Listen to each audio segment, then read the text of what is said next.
Another great thing with this system is audio streaming.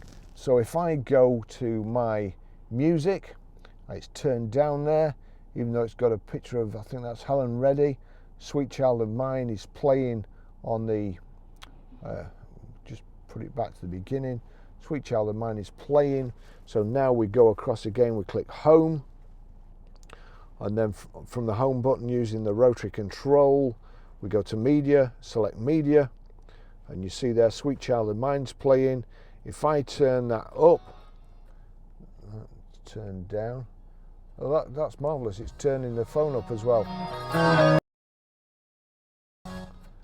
Right, so I'll turn that down quickly.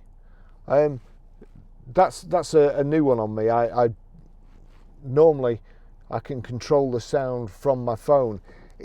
Sometimes people text me or email me on YouTube and say I've got no sound when I'm streaming audio, and it's because the phone's turned down. They can turn this up as much as they want, but if the phone's turned down, it won't come through the speakers. So somehow Mercedes Benz have got around that. So that's a great system too.